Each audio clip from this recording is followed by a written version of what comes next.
چار چیزیں ایسی بنیادی ہیں جس کی مومن کو سخت ضرورت ہے، اور وہ چار چیزیں ایمان کے بغیر حاصل نہیں ہو سکتی۔ چار چیزیں ایسی ہیں جس کی مومن کو سخت ضرورت ہے، اور وہ چار چیزیں ایمان کے بغیر حاصل نہیں ہو سکتی۔ سب سے بنیادی چیز ہے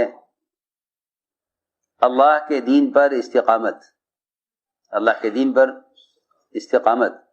دوسری چیز ہے اللہ کے وعدوں کا پورا ہونا، اور تیسری چیز ہے اعمال میں اخلاص کا ہونا، اور چوتھی چیز ہے اعمال پر اللہ کی طرف سے اجر کا ملنا۔ یہ چار چیزیں بہت بنیادی ہیں۔ اللہ کے دین پر استقامت، اللہ کے وعدوں کا پورا ہونا،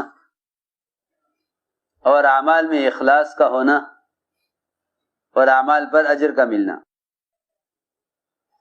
یہ چار چیزیں بہت بنیادی ہیں، اور یہ چار چیزیں ایمان کے بغیر حاصل نہیں ہو سکتی۔ ایمان کے بغیر یہ چار چیزیں حاصل نہیں ہو سکتی۔ یہ چار چیزیں بہت بنیادی ہیں، اور یہ چاروں چیزیں ایمان کے بغیر حاصل نہیں ہو سکتی۔ سب سے پہلی چیز اللہ کے دین پر استقامت۔ پہلی چیز اللہ کے دین پر استقامت۔ استقامت کسے کہتے ہیں؟ استقامت کہتے ہیں پورے دین پر چلنے کو۔ دین کے کسی ایک حکم کو تھام لینا اور باقی دین کو چھوڑ دینا، یہ استقامت نہیں ہے۔ استقامت پورے دین پر چلنے کو کہتے ہیں، کیونکہ صراط مستقیم اللہ نے فرمایا ہے وَأَنِ اعْبُدُونِي هَذَا صِرَاطٌ مُسْتَقِيمٌ، کہ تم میری عبادت کرو، یہ سیدھا راستہ ہے۔ معلوم ہوا کہ استقامت اللہ تعالیٰ کی مکمل اطاعت کا نام ہے۔ اللہ کی مکمل اطاعت۔ اگر اطاعت جزوی ہے کہ دین کے ایک شعبے کا حکم پورا کرتا ہے، ایک شعبے کا حکم توڑتا ہے، تو اس کو استقامت نہیں ہے۔ استقامت کسی ایک عمل پر جمنے کا نام نہیں، بلکہ استقامت پورے دین پر چلنے کا نام ہے۔ ورنہ اللہ مجھے معاف فرمائے کہ استقامت اگر اس کا نام ہے کہ جو ہو سکتا ہے وہ کر لو، جو نہیں ہو سکتا اس کو چھوڑ دو، تو ایسی استقامت تو منافقین کو بھی تھی۔ یہ ان کا دین حالات کے اعتبار سے تھا۔ ہاں، ان کا دین حالات کے اعتبار سے، کہ دین پر چلو، دین پر چلو لیکن حالات دیکھو۔ دین پر چلو مگر حالات دیکھو کہ حالات کتنے دن پر چلنے کی اجازت دیتے ہیں۔ جن استقامت نہیں ہوتی وہ دین اسلام اور کفر کے بارڈر پر چلتے ہیں، کفر اسلام کے بارڈر پر۔ تو اللہ نے قرآن میں ان کا حال ہی بیان کیا وَمِنَ النَّاسِ مَن يَعْبُدُ اللَّهَ عَلَى حَرْفٍ، کہ ایسے بھی لوگ ہیں جو کفر اسلام کے بارڈر پر چلتے ہیں۔ اگر ان کو اسلام میں حالات اچھے نظر آتے تو وہ اسلام کی طرف ہو جاتے، اور اگر مسلمانوں کے حالات بگڑتے نظر آتے تو وہ کفر کی طرف ہو جاتے۔ ان کے چلنے کی بنیاد حالات ہیں، حکم نہیں ہے۔ یہ منافقین کا اللہ نے حال بیان کیا ہے کہ وہ قدم اٹھائیں گے حالات کو دیکھ کر۔ ایمان والوں میں اور منافقین میں فرق یہ تھا، وہ قدم اٹھاتے تھے حکم کو دیکھ کر، یہ قدم اٹھاتے ہیں حالات کو دیکھ کر، یہ قدم اٹھاتے ہیں حالات کو دیکھ کر۔ تو ہم نے ایک بات عرض کی ہے کہ استقامت پورے دین پر چلنے کو کہتے ہیں۔ استقامت پورے دین پر چلنا، کہ استقامت پورے دین پر چلنے کو کہتے ہیں۔ جزوی دین پر چلنا استقامت نہیں ہے۔ اس لیے اللہ نے فرمایا ہے وَأَنِ اعْبُدُونِي هَذَا صِرَاطٌ مُسْتَقِيمٌ، کہ میری عبادت کرو، یہ سیدھا راستہ ہے۔ عبادت کا تصور صرف نماز تک رہ گیا ہے، یا عبادات کا تصور صرف اللہ کے بندے کے درمیان کے احکام تک رہ گیا ہے، کہ اختیار اللہ کے درمیان کے جو حقوق ہیں ان کا ادا ہونا عبادت ہے۔ حالانکہ عبادت کا لفظ بہت جامع ہے، عبادت کا لفظ بہت جامع ہے کہ عبادت کا لفظ تو بہت جامع ہے. عبادت نے کسی سنت کو بھی نہیں چھوڑا ہے. عبادت سب کا احاطہ کیے ہوئے ہے. عبادت سب کا احاطہ کیے ہوئے ہے. ایک سنت بھی عبادت سے خارج نہیں ہے. یہ نہیں کہا جائے گا کہ نماز یا اللہ کے حقوق عبادت ہیں.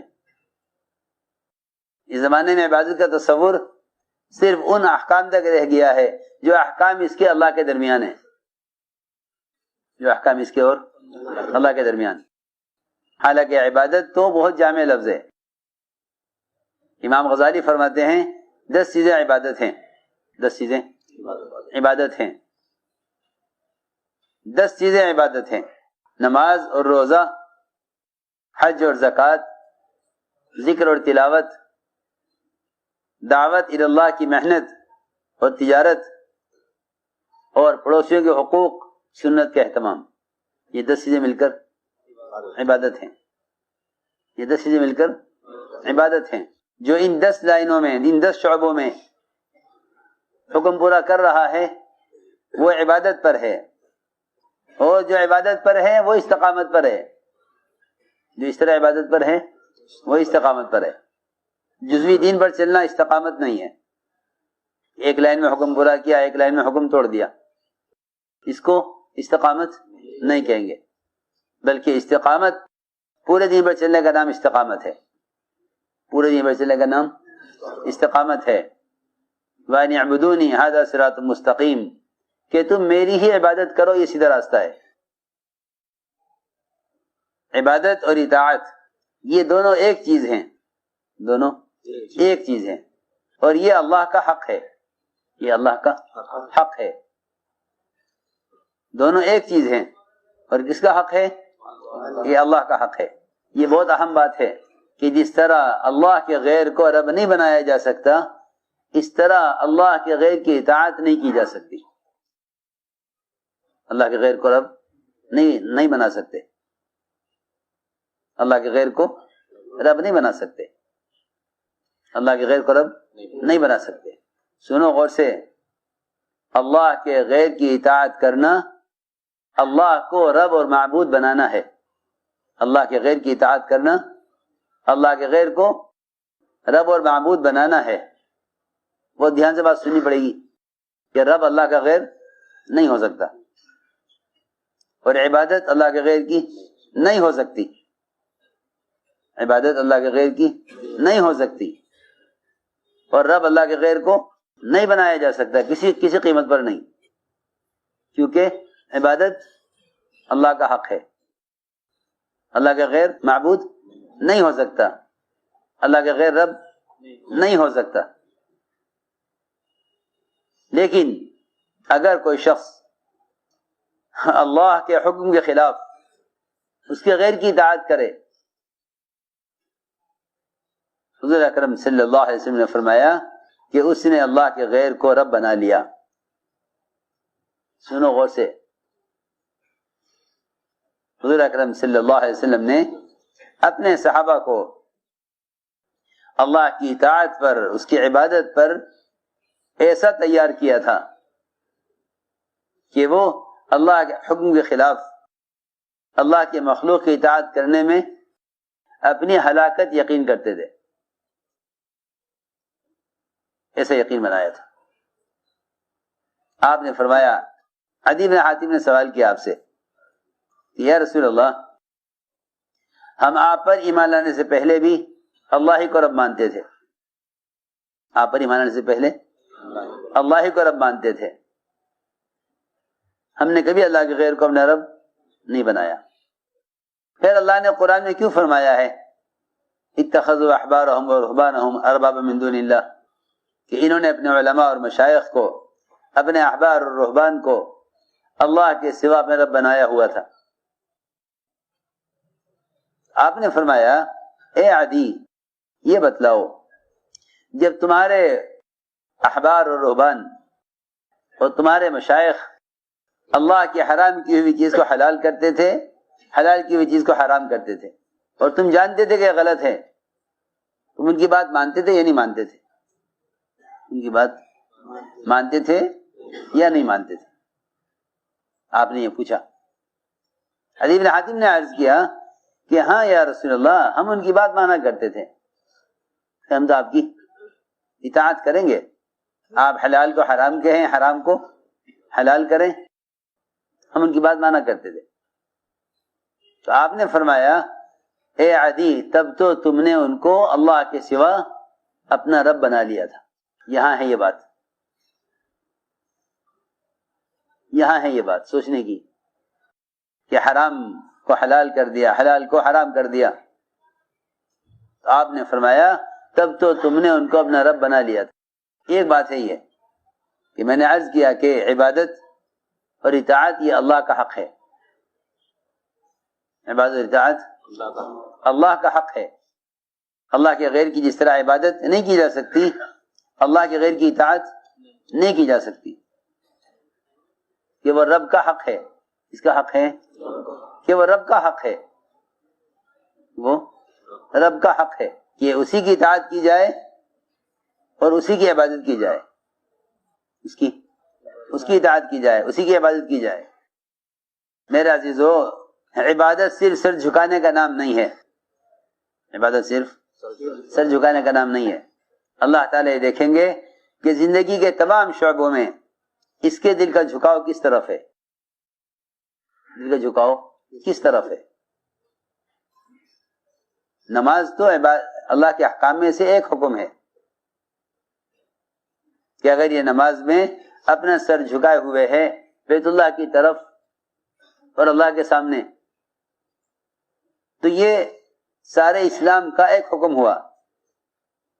یہ دیکھا جائے گا کہ معاملات میں، اخلاق میں، معاشرے میں اس کا جھکاؤ کس طرف ہے، اس کا جھکاؤ کس طرف ہے. صرف نماز میں جھکنا عبادت نہیں ہے، زندگی کے تمام شعبوں میں دیکھا جائے گا کہ اس کا جھکاؤ کس طرف ہے، اس کا جھکاؤ کس طرف ہے. جسے میں نے عرض کیا کہ عبادت تو اتباع سنت بھی عبادت ہے، اتباع سنت بھی عبادت ہے. یہ دیکھا جائے گا کہ ضروریات میں اس کا میلان، اس کا جھکاؤ کس طرف ہے. آیا سنت کے طریقوں کی طرف ہے یا غیروں کے طریقے کی طرف ہے.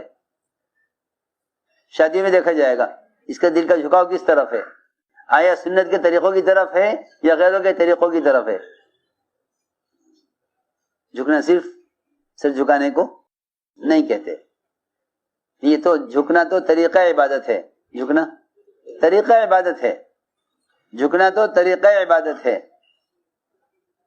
لیکن عبادت کے زندگی کے تمام شعبوں میں اللہ کے امر کا پابند ہو کر چلنا یہ عبادت ہے. ایک چیز میں نے عرض کی کہ ایمان کے بغیر دین پر استقامت نہیں ہے. ایمان کے بغیر دین پر استقامت نہیں، کہ ایمان کے بغیر دین پر استقامت نہیں ہے.